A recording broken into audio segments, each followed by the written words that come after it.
Well,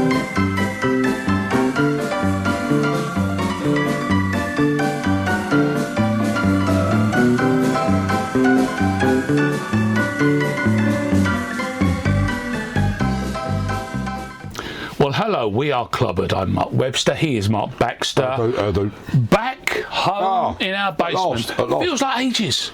Been a while. But here we are, and of course, our dear friend Norm is here. Thank God. That pint constantly in there, original loafers right there on his feet. If you want to get involved in picking up a little bit of merch which involves him on your t-shirt, or indeed our logo on your t-shirt, that's also available to you too. It's high-end stuff, but arguably not as high-end as a subject that you picked. Apparently I picked just a few weeks ago. Now, you texted me this. Yeah. You're now suggesting to me... What was my follow-up text? Well, burgle, mergle, wurgle, burgle. Was it late at night? I can't remember. I can't remember. Well, we're doing Gucci today. We're doing Gucci. Yes. Because obviously I'm thinking a very a luxury brand. There's no way around it. You can't. But it has touched a lot of people over the years. That's the point. The reason we can have a conversation about it is that what it's not done is it's not standing its lofty heights. No, we've all had a go at the Gucci. It's come down and met us a few times. We've had a go at the Gucci, and I think the history behind it was intriguing, and then what it became and what happened to it. There's quite a lot of intrigue and family wars and disputes, and then it come back, and I just love all that stuff anyway. It's just a history piece, really. It is, and I think let's deal with that now. I adored the House of Gucci film. Yeah. I've got zero idea whether all of that manic, operatic, melodramatic behaviour in that film is close to the truth or not. There must be something in there, but I do know that the Gucci family thought it was a terrible, terrible representation of their family and their history. I don't think it did the family any real major favours, but going through what we've been doing a bit of research on for today, there's been one or two moments in the family, particularly over the last 30, 40 years, that they're probably not that proud of. Well, listen, it's almost inevitable. If you're going to be that big, that successful, and stay within the family, sometimes things are going to go a little bit soap operatic. And it's Italy, so the word operatic obviously applies. What's also fun is that it feels completely and utterly synonymously Italian. Yeah. But it's London and New York that play a massive part in this, not least of which is because of the founder. Yeah. Gucci. Greatest name possibly ever. Possibly great. I agree with that completely. Pete Peterson, something like that, isn't it? Yeah. Born in France, 1881. Somehow ends up quite young. I mean, I'm looking here around his 16th birthday, maybe 17. He ends up working at the Savoy in London. You know, let's have a go, that is. And what's important about that is it's not just because he's a kid looking to do a bit of graft.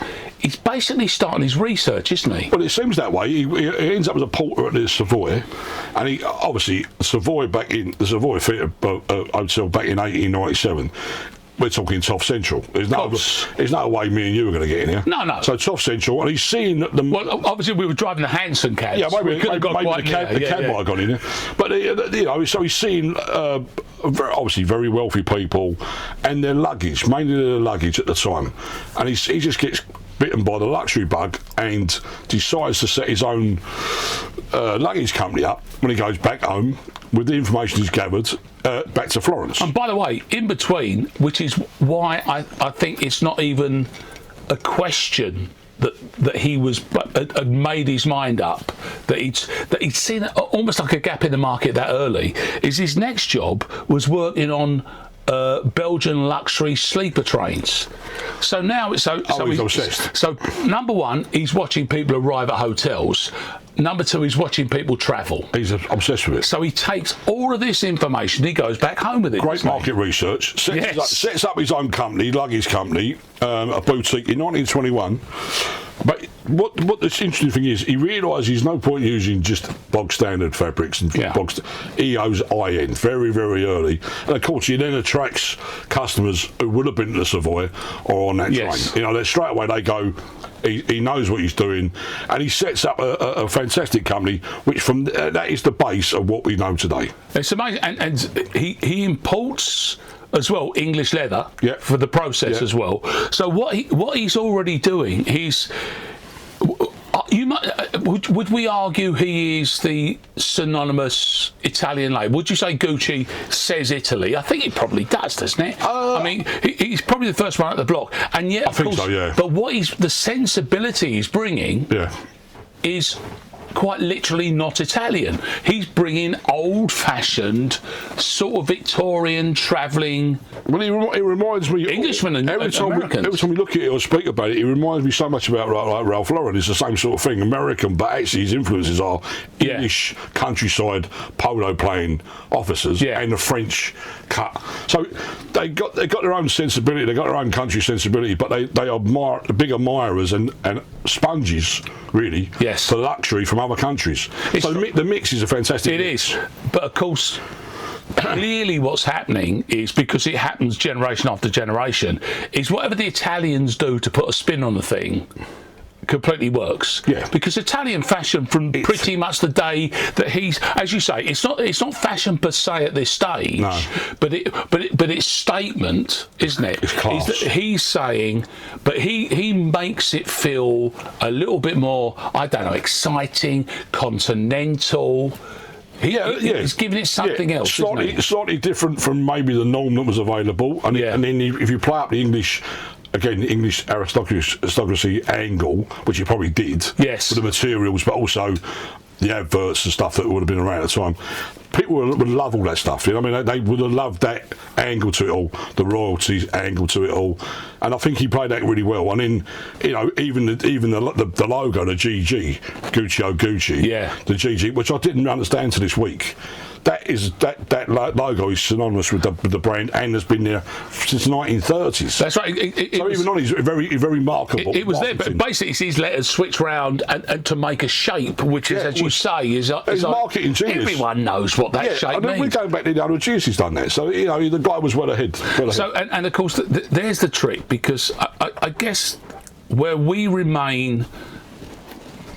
The English say, you know, if we use ourselves as the kind of benchmark, we provide a very like the standard, but like military standard, like, you know, perfect, right? But they're the twist, aren't they? That's what I'm saying. They adapt and they adopt. They got the bog standard luggage trunk. But then you give it that Italian, stylish, classy twist, and you end up with the best of both worlds. And I think that's what he's done. Very early, and I can illustrate this. Oh, hello. With Mrs. Webster's sunglasses. That she. Does she know you got these? She handed them to me when I told her to talk about this. Beautiful. Because airport acquisition on a deal. And the whole thing, the whole package. I mean, the box is lovely. The nice package, isn't it? Look at that. They are good glasses, but obviously the important thing is this thing, this colour livery, and that colour thing starts very early, because it's introduced again not as a part of the clothing idea, is it? No. But it's on the luggage, which is where it really begins. Subtle, that's how we know Gucci to start with, isn't it? It's sort of subtle placement, and the green and the red is obviously echoing the Italian flag colours. But also I read that he had seen it on horse blankets. Yes. Again, equestrian, stables, polo. Again, picking up on that. Again, I suppose if you're a polo playing in 1930-40, you know, you're going to have money, aren't you? You're going to be another world. And he's picking, and again, aspirational, much like Ralph. Very much like Ralph Lauren. And again, that's then incorporated subtly into the designs. It's kind of weird, actually. I never thought it, quite literally, two of the kind of great icons, two of the great pillars of fashion are completely and utterly inspired by men on horseback. It's such a strange thing. But again, you're right. I think it's probably because so much of it is the skill and the material and the finish. It's the because as you say, you first saw those Gucci colours on saddles. I say we never. I never saw them. No. None of us saw that. That was back in the early days. I was quite curious, and this week I found out the answer behind it, because obviously we'll get to those in a minute, but you see that red and green on the Gucci loafer over the years, and wondered why, how, and now you start finding out it all starts unravelling. Yeah, it's brilliant. So you get to that period pre-war in which leather goods are completely dominant. My suspicion is that the war, obviously the war had its inevitable consequences, and not least of which was the fact that, of course, leather was harder to come by, so they started working in other materials. Apparently, the bamboo handbags are a massive deal because they had to use bamboo. But again, I think that the punching power of Gucci comes into play when you think of it with the green and red and canvas, because now all of a sudden it's sort of more utilitarian material. Probably not because they wanted to, but because that's all that was available. I think a lot of the leather, what I read today, most leather was going to the army. He was making boots for the army. Gucci was making boots as well. I presume that's how they got into the footwear thing down the line, because obviously you were expected to support the war effort. Yeah, quietly. And again, Although Italy, that takes its own little twist. The company went to canvas, but the army took the leather. So, but again, it opens up doors, doesn't it? Yeah, but because they were that creative, you end up with products that all of a sudden, I think that now all of a sudden, you can only imagine that in an aspiring world, excuse me, a tiny circle of rich people buying their stuff. But they're rich people and their stuff's expensive. Now you're making stuff which isn't quite so expensive. You widen your audience. We know that after the war, that's when it hits pay dirt. Because New York beckons, doesn't it? I think the old man Gucci dies in 1953, I believe, and his son Aldo, who's been working behind the scenes with him in the company, and I think he introduced the bamboo handle for the bags. I think it was his idea. He sees the future, not necessarily in Italy or Florence, but New York, and obviously the London thing, but New York seems to be the destination of choice, and which is not unusual for Italians. No, that's true. I mean, I could be completely wrong. One or two brethren out there. Exactly, that's right. I could be wrong, but I'm assuming that makes perfect sense. It's just the natural migratory. One or two contacts out here in place, wouldn't there? Exactly, So Italian-American is not an unusual thought, But America, that particular stage. But New York in the 50s would have been quite glamorous and quite exciting, and a new market to attack and aim for. A bit of a move, but again, using that luxury angle, it straight away attracts the upper echelons of the New York society. Because what he does is he sets up in early 50s and into the 60s in the lobbies of the nicest hotels. So he's hotels again. Exactly. So on Fifth Avenue, and of course this is it still does exist to a certain extent, but you've got to remember the culture of. And I say this based on it never happened to me. The point of the posh hotels was people. The reason I had really good boutiques in there is because rich people were pretty much the only people who could go to hotels.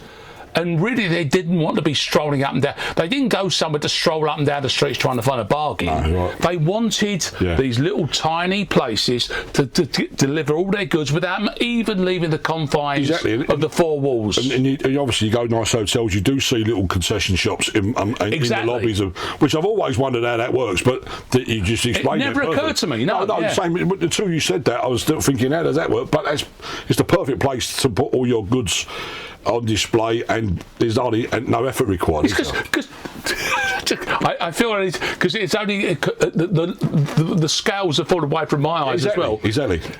We go to places to walk the streets to find things. we not have a kip. That audience, and then get out. That crowd doesn't go to places to wander the streets to see if they can pick up a little bargain on a T-shirt or a pair of shoes. It's different. They basically go, if I need an evening dress, if I need a pair of cufflinks, if I need a shirt, I literally don't want to go more than 4 inches from where I'm standing. And you know the stuff in the lobby is going to be very exclusive and expensive. So 53, you're on Fifth Avenue. You're at the St. Regis Hotel in the 60s. It was called Gucci City around that time, New York. And of course, which just shows how much it infiltrated. But now but Gucci's it's landed now, isn't it? Gucci has now landed. Yeah. And I'll tell you where it's landed. If you'll pardon the obviously compass of metaphor, on its feet. Oh yeah, Because guess what's happening now? Well, 54. I think it's 1954. The famous horse bit again. A question. Yeah, of course. Again, horse bit loafer, which is. By the way, even though it's an accident, could anything look more appropriate and perfect where it's sat? That's quite a move, actually. You think about design-wise, I know what I'll do. I'll put a horse bit on the top of my shoe. It's quite a thing, isn't it? You know, yeah, because at that stage in America, and of course the point is that they're going for a shoe because Americans are wearing loafers at this stage, but plain or tasselled. They've gone like, I'll tell you what we'll do. Yeah, we'll just adorn that with this. And again, it takes it away from the norm. Totally. Pardon the phrase. Avert your gaze. God bless our hero. But it takes it away from that, and a bit, obviously, a bit more showy, and not exactly hiding the fact you got them on because you got a piece of metal. Oh, totally. So therefore, where they from, it becomes a thing, and they take off like gangbusters, and then eventually it ends up in the Museum of Modern Art as a piece of museum art. And it's in the case. It's that. Almost like a steak in Iceland, which is also now. Steak as in Iceland, the shop, or no, quite literally. All the steaks are in plastic boxes. Exactly the same. Exactly the same thought process. I don't know. Exactly the same thought process. I might have brought that down to a thudding level that I wasn't expecting. I've got to be honest with you. I credit where it's due to. If you go online and find a Squire and Nick Sullivan, their editor, has done a brilliant short film on the making of the Gucci loafer, and having exactly this conversation and establishing why we did a loafer episode. We touched on it, and there are brilliant, probably there's a myriad of them, but there's also brilliant handful of genius ones. Yeah. I'm not totally convinced that this isn't the best of the bunch, and when you look at Nick Sullivan's little short film, you kind of get the sense why, because barely a machine goes near every pair of shoes. It's so. Well, I only really saw them. For the first time I could say I actually noticed them was when the Duffer Boys started wearing them. So you had a go, didn't you? I had a go. My first effort was I believe they were from Office, the shop Office, which were like Gucci's Glazeword snides. They weren't quite the real deal, but that was the homages. Homage. That was the price point I was at the time. But I have actually bought a pair of Gucci loafers probably 30 years ago now, maybe 25 years ago. Mrs. Bax, who's in the shoe trade or was in the shoe trade, was advising me they're not going to work in the London weather. They're never going to. They'll be like, we go out in a bit of rain, they're going to be like a sponge. She was absolutely right, but you couldn't stop me spending the money in Sloane Square in a Gucci shop. And for a little while, they were fantastic to have. They were the thing to have. Didn't last. I know you. I own a pair. I know. Well, you're more careful than me. I am. There's a particularly nice one. There's a big reason I bought these. Not least of which is slightly unusual. Which is, what would you call that? Wicker basket effect kind of finish. Yeah. Basket weave. Gucci's. Beautiful. They are the real deal. They are really nice. Much too small for me. Where would I bought them? They look very narrow. Still today, they're really for some slender feet, some kind of ballet guy. But I've worn them and I've bled in them. What's the point, actually? So I bought these in a shop called Century 21, which used to be down by where the World Trade Centre was. Okay. And I bought them when the World Trade Centre was still there. So it's back in the 90s. Back in the way, yeah. And $30. Wow. Which one had to be bought. And it's a good price. So I got those, and I then spent the next few years.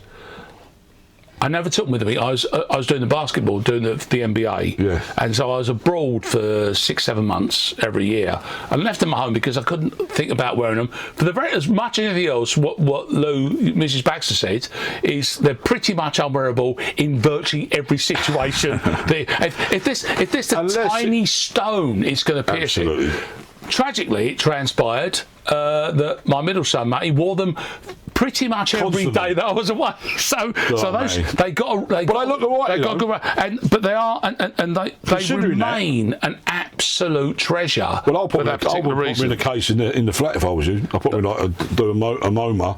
I'm using one. Well, that'd be nice, wouldn't it? I could have in the flat. Perhaps have a little Gucci shoe wing because I might. I'm sure they go down. I might as well finish the package off Mrs. while we're Webster. here, because even before that, Now then.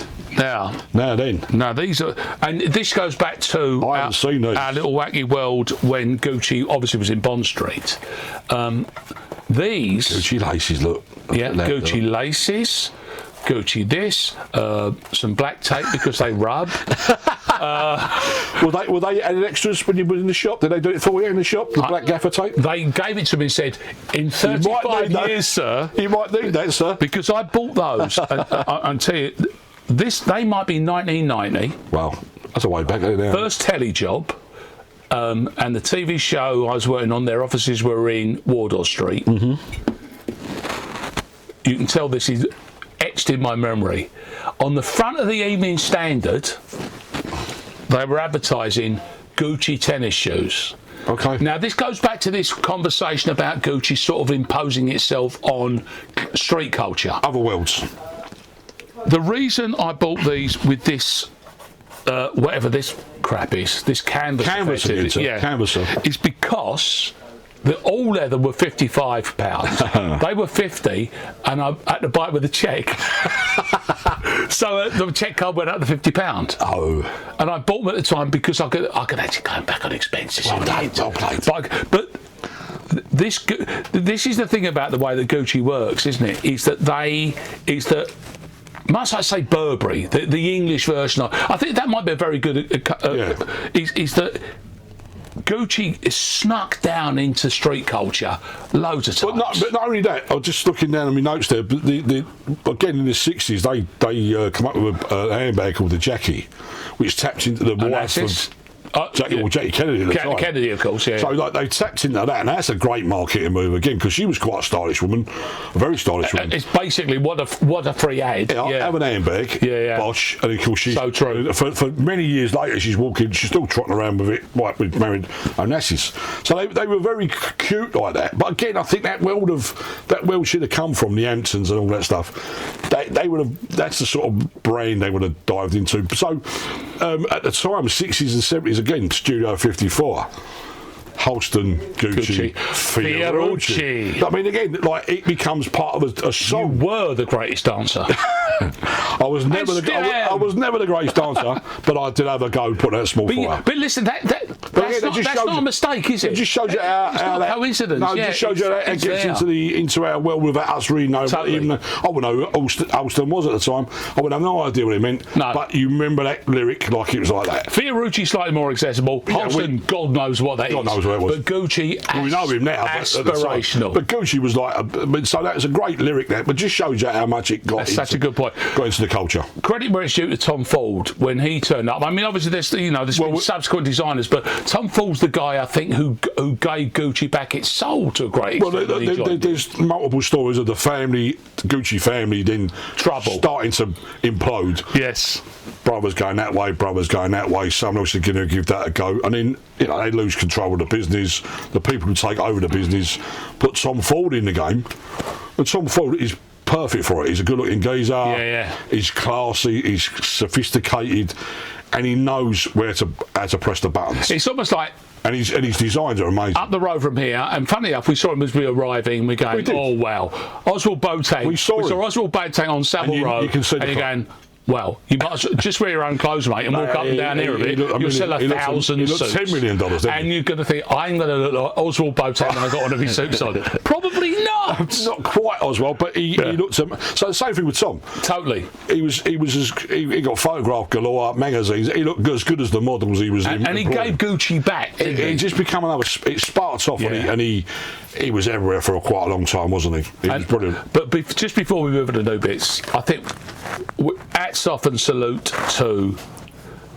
You mentioned it slightly earlier on there, the Gucci T-shirt, and more particularly, and I think there was probably a little tacit moment where they're going like, you carry on making them. We won't moan too much because what you're doing is selling a brand.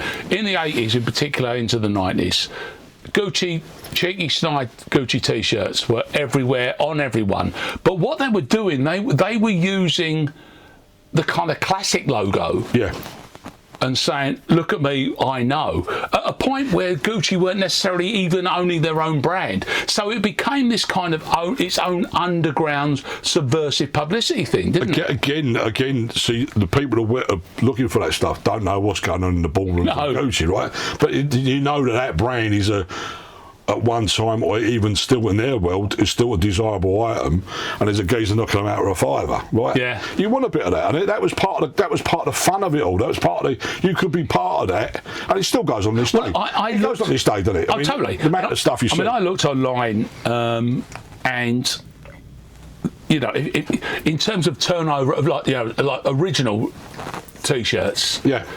150 to 250 pound sort of range. Are you buying an original? I don't know. But half the time, I think I'd rather add an original knockoff. Yeah, I don't think because it's more fun. No one really cared back then, I don't think. No. It's basically, it was almost because it's just having that word on your chest. It's just quite disposable. Well, wasn't it? I mean, you just wore it for a summer, and it was gone, wasn't it? And that's the post. You clean your car with it. Exactly. It's ironic. It's postmodern.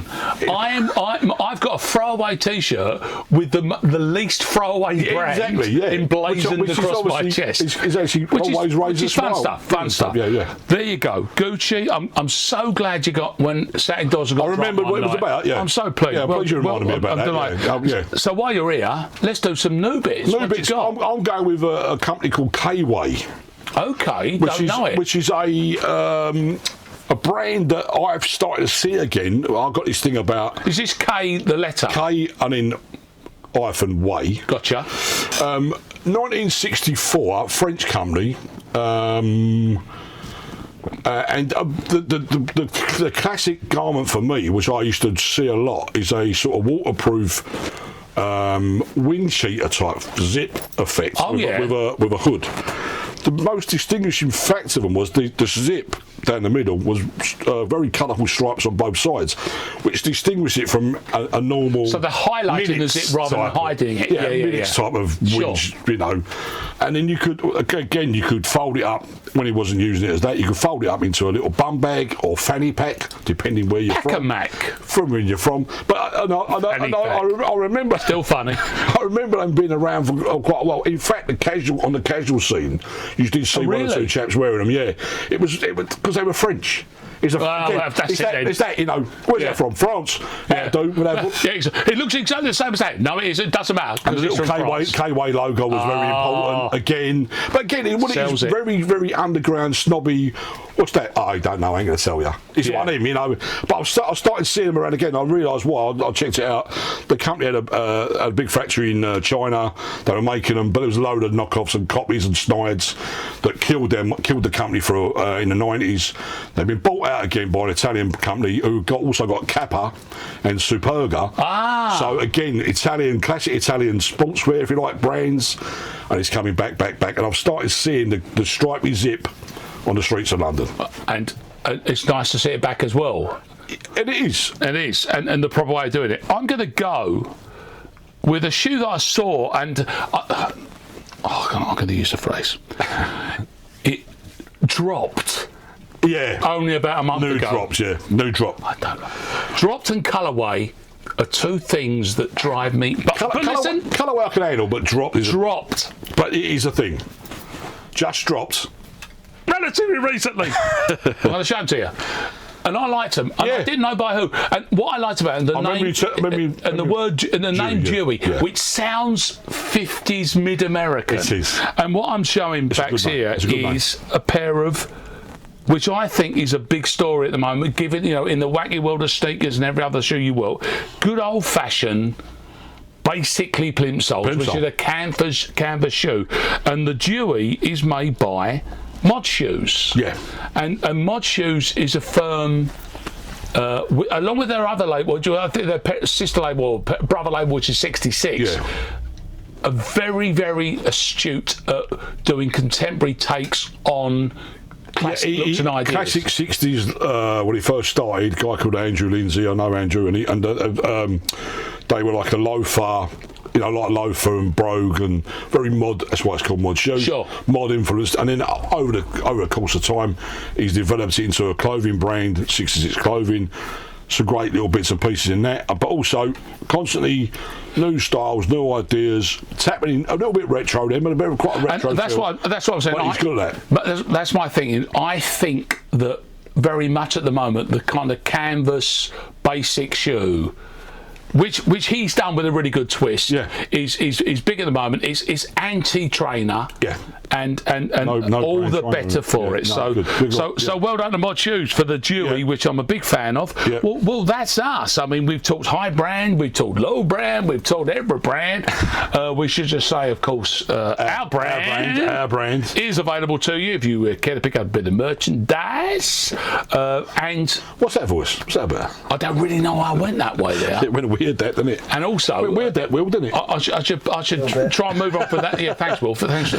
Thanks for input on that bit there. I should also point out that for people who are wondering, Gucci is obviously a famous Italian brand, and not a man who's scored several hundreds for England and Essex, and is a massive West Ham supporter. Graham Gucci. And I did it in the end. Hey, well played, sir. Well played. It's the 2 bucks, and that was Clobbered. That's off to Graham.